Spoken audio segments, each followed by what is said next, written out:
या सगळ्याविषयी मान्यवर आपल्यासोबत जोडले गेले आहेत।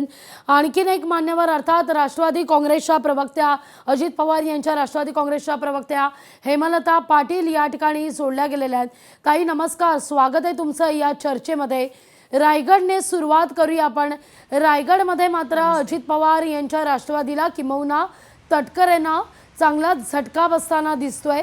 इथं शिंदेंची शिवसेना विजयाची पताका रोवताना दिसली आहे।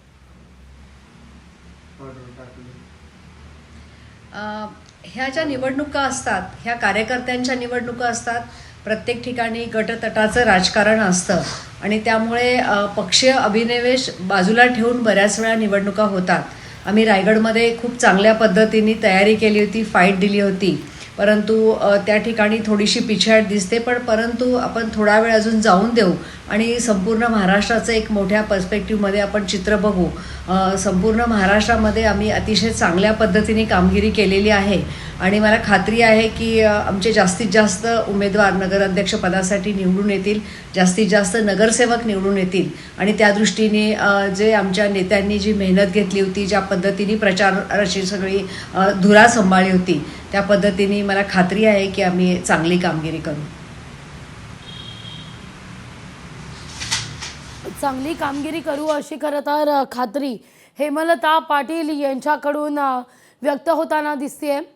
लवांडेजी, तुम्ही देखील या सगळ्या संदर्भात ऐकत होता। तरुण सावंत यांनी या सगळ्याविषयी मात्र गणेश हाकेजी सुद्धा सुदत यांनी हे सगळे आरोप विरोधकांचे खोडून काढल्याचं पाहायला मिळत आहे। काय वाटतंय एकूणच या निवडणुकांचे निकाल पाहिल्यानंतर मनपाच्या निवडणुकांकरता आता मात्र कुठेतरी परीक्षा कठीण आहे की काय नेमकं? नगर परिषद, नगरपालिका, नगरपंचायत या निवडणुका ह्या गाव पातळीवर असतात। आता हेमलता ताई पाटील बोलल्या त्याच्याशी मी सहमत आहे काही प्रमाणामध्ये की तिथे गावचं राजकारण असतं, गावकी भावकी सुद्धा असते, स्थानिक राजकारण असतं। इथे पक्षीय पातळीवर पक्षाची चिन्ह तिथे जरूर असतात, परंतु तिथे स्थानिक पातळीवर वेगवेगळ्या आघाड्या असतात।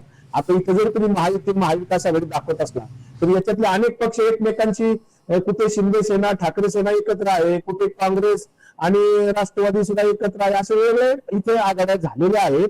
आणि कुठे कुठे भाजप आणि अजितदादांचा पक्ष सुद्धा एकमेकांच्या विरोधात उभा आहे, कुठे एकनाथ शिंदे आणि भारतीय जनता पार्टी सुद्धा एकमेकांच्या विरोधात उभे आहेत। त्यामुळे महायुती महाविकास आघाडी असं लावण्याचे फार काय मला वाटत नाही, कारण या स्थानिक पातळीवरच्या निवडणुका असतात, तिथे कुठेही पक्षाचे राष्ट्रीय नेते जाऊन प्रचार करत नसतात। परंतु भारतीय जनता पार्टीचे नेते उद्या ग्रामपंचायतीच्या निवडणुकीत सुद्धा जर का देवेंद्र फडणवीस प्रचाराला गेले तर आम्हाला नवल वाटणार नाही, कारण स्थानिक पातळीच्या निवडणुका सुद्धा त्यांना घ्यायच्या ताब्यात आणि त्या पद्धतीने त्यांना साम दाम दंड भेद वापरून निवडणुका जिंकायच्या। कुठेही निवडणूक आचारसंहिता पाळायची नाही। मला हाके साहेबांना किंवा भारतीय जनता पार्टीच्या लोकांना एक साधा प्रश्न विचारायचा आहे। गेली 75 वर्ष निवडणूक आयोगाचे जे मुख्य निवडणूक आयुक्त आहेत हे नियुक्त करताना जी समिती होती त्याच्यामध्ये भारताच्या सुप्रीम कोर्टाचे सरन्यायाधीश, पंतप्रधान आणि लोकसभेतले विरोधी पक्षनेते काही सेकंद मी तुम्हाला थांबवते। लोकशाही मराठी ऐका, पहा, जागरूक रहा।